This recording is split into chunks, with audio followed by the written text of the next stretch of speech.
As we're riding along, this is what it looks like outside.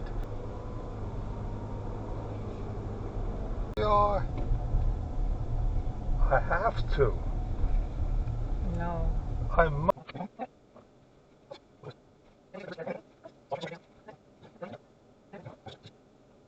FITCAMX is for a Toyota 5th generation. If you're looking for a 4K dash cam camera that is OAM spec that goes into your rear view mirror area, this is the camera you want to look for.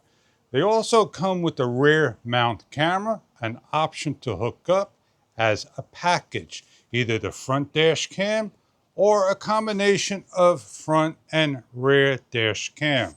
This is the front dash cam model only. And what we're going to do is show you what you get inside the box and how nicely they are packaged and what you get. The installation is not hard to do. It's very easy. Take your time, get it done right, and you have a 4K action camera capturing license plate, action, and more. So let's get right to it and show you what you get in the box. In no way or form are we responsible for your build.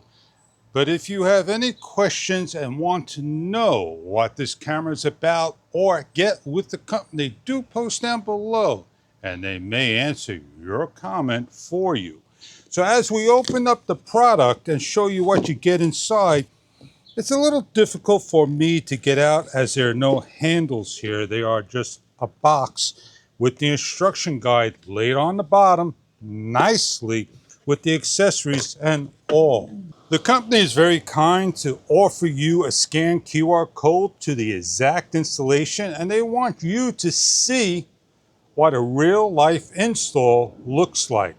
You have QR symbols all over the place to get you going. It is nicely packaged and protected all the way around. We have here some parts and material with included instructions also wrapped up. This is the dash cam camera. Has an included SDXC card. Please be careful when popping out. And they include a Lexar 64 gig card. It is an A1 speed card. Most action cameras take V30 A2s. We'll give a close-up look. You have a couple of buttons, lights, the SD card slot, the lens protected, and inside a very simple DIN hookup and looks like a remote antenna or lead. For further information, do check online or at the manual. We have a phone accessory, nice and wide, and a gooseneck windshield mount that is flexible, that is very simple to hook up. Simply snap on when it's loose and tighten up and put it onto your windshield to hold your smartphones. Inside this package, we have our harnesses, a dongle USB-A to C, and a spanner tool to get you started. From beginners to professionals, I'm going to do step by step and take my time to install the unit and show you how easy it can be. In the steps to install, we need to take down the original part and remove anything that's in our way out of the way. Adjust your mirror, don't hold it, try to grab over here and snap down. Now this is loose and came off just like that. We need to now get our fingers in. Hard for you to see me doing. Once you snap it off and lift away, the hard part's done. The next step is to take the orange pins. They're located here, 2 of them. Once they're off, simply take and slide on and lock into place. Both sides, they are clipped in. The harness is well protected. The male, the female goes into hair. The male goes into there, and then the camera DIN plug carefully over here. So grab on a nice cool day with the power off, underneath on the bottom, over here is the release tab. When you get that release tab off, simply put in the new one and clip in, making sure that the notch over here matches here. Snap. And now place on the white into the unit. That is your power lead and all. Snap in. When everything is snapped in and secured, your last step before closing up is that lead. So we take the cover and we push out and lift away in reverse order. Before installing, the most important part is remove that white little film. Let's carefully connect our leads. Look for the notch. The notch is facing down, and gently, ever so, snap in. Now let's carefully close everything up, making sure our leads all go in and covered. Slip on and over the way it came off and snap into place. It'll take a few tries to get until you perfect it.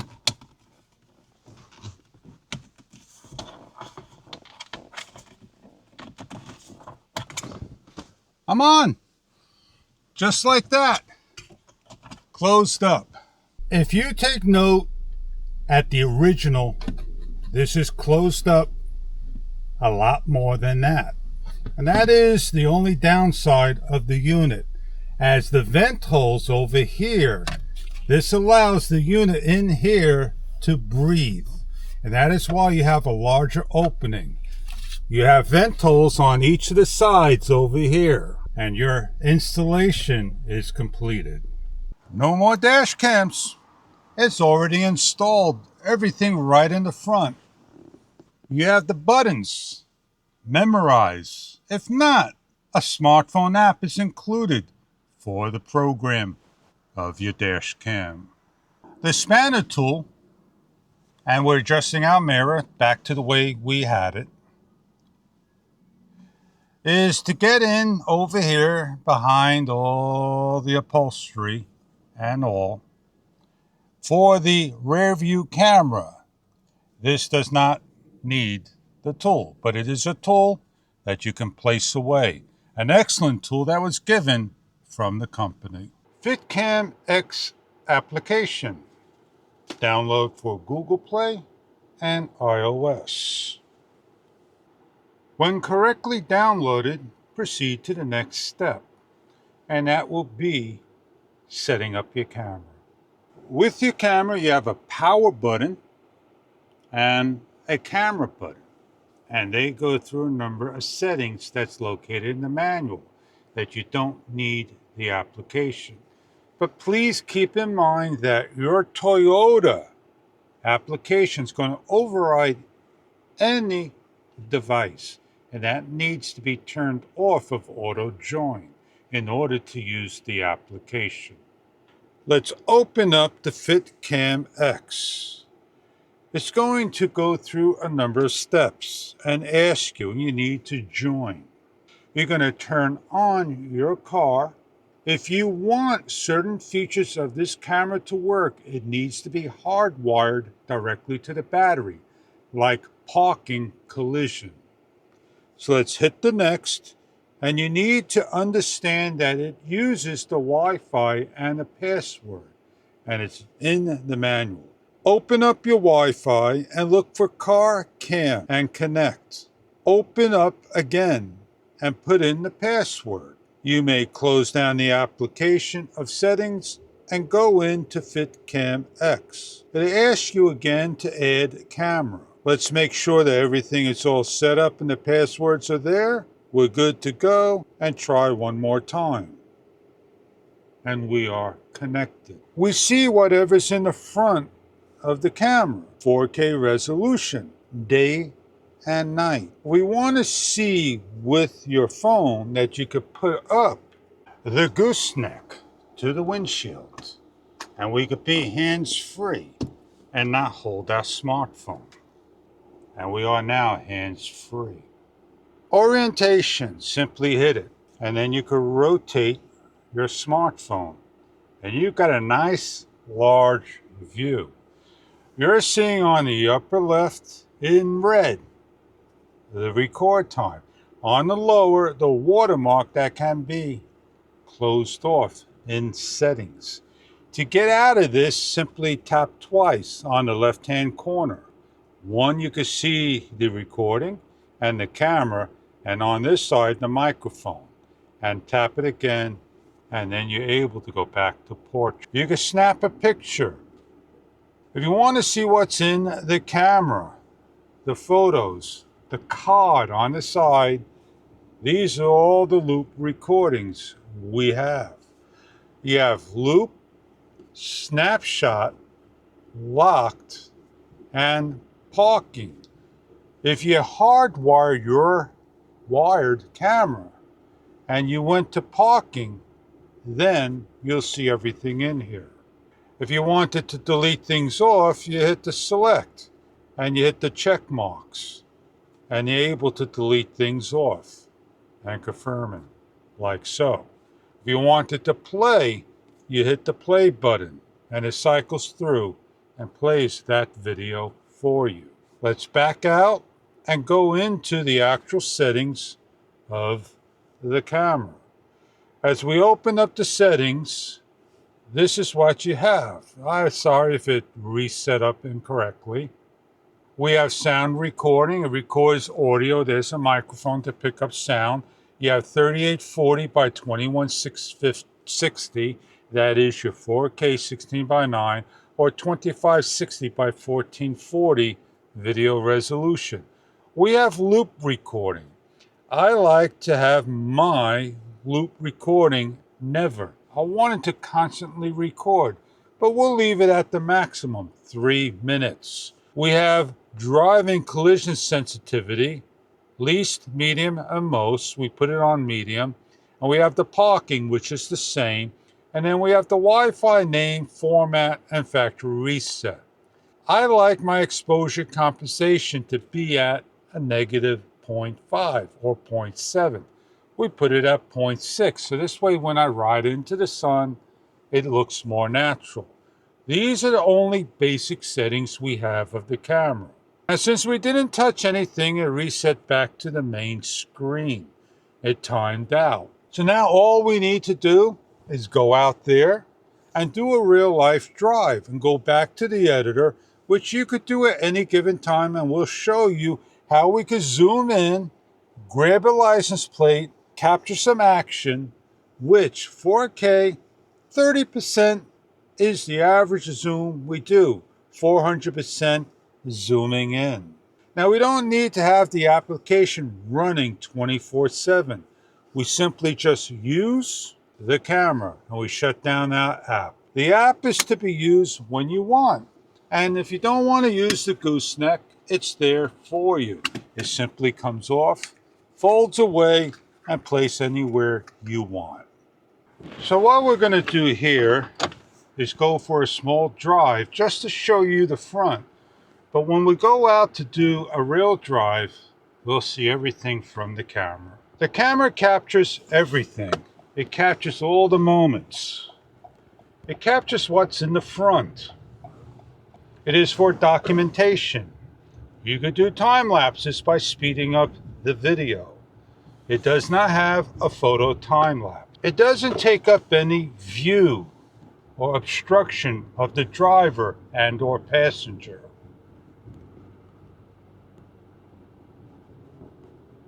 It is not transferable to any other car. It is a permanent mount. This gives you an idea what it looks like just going around. and we'll show you some shots. When going through corners,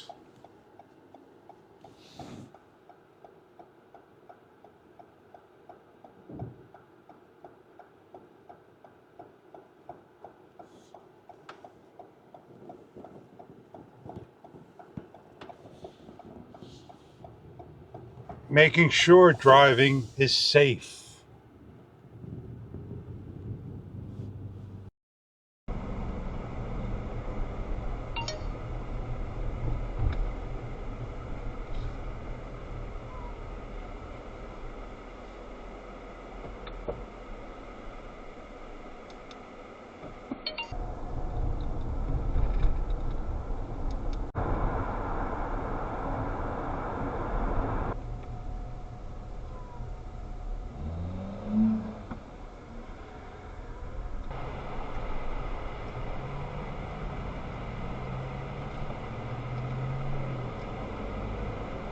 We have a scene that we need to save. So we go to camera files. We go to today, we figure out which of the 3-minute clips we want to save and click.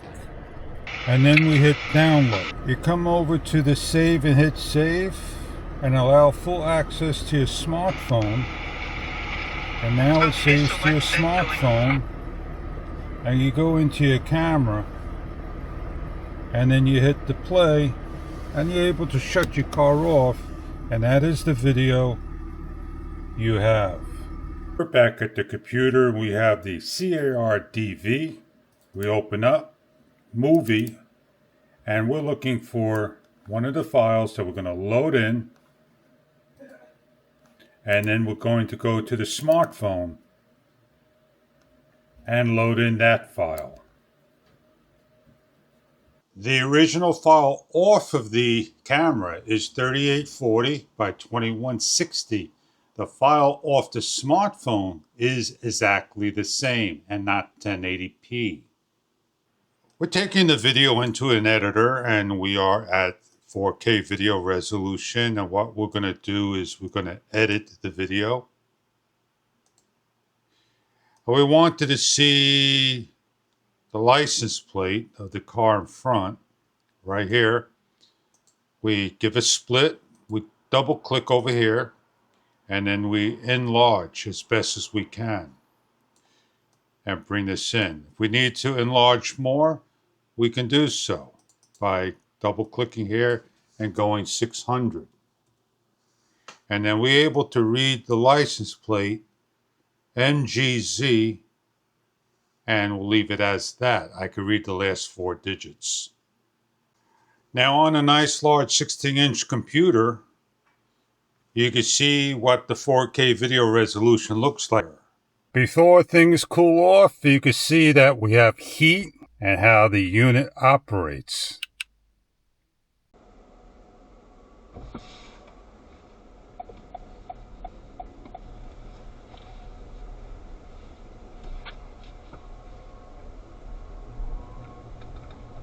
The FITCAMX for Toyota RAV4 5th generation 2025.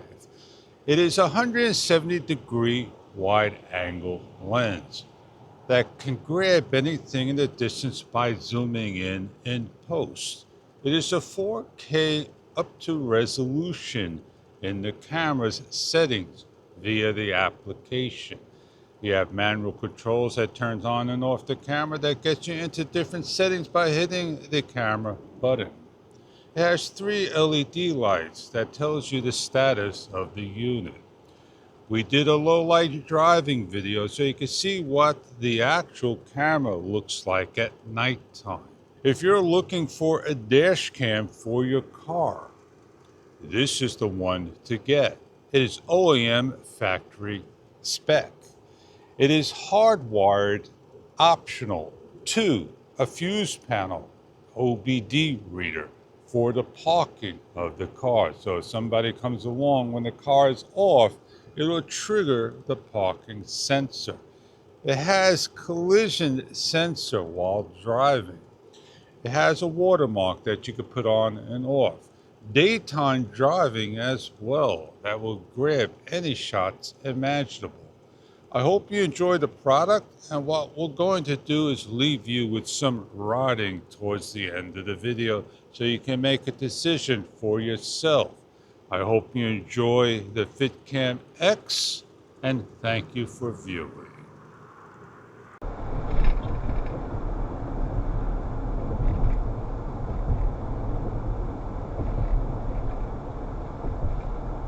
Oh, they put tickets here. Uh-oh. Work.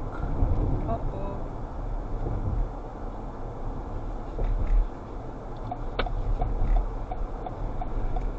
Good, quiet road.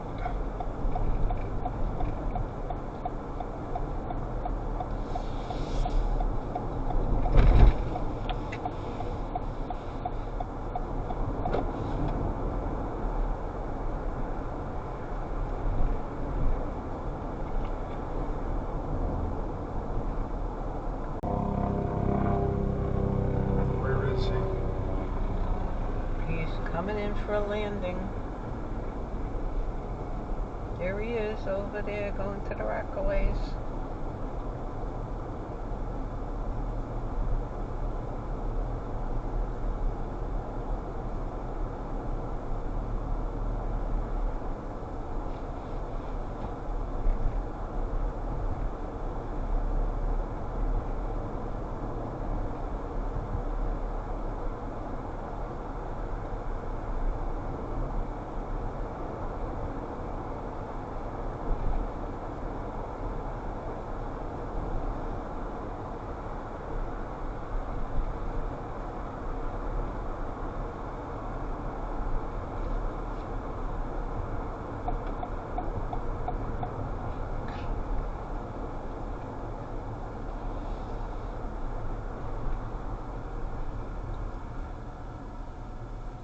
U.S. Open, Flushing.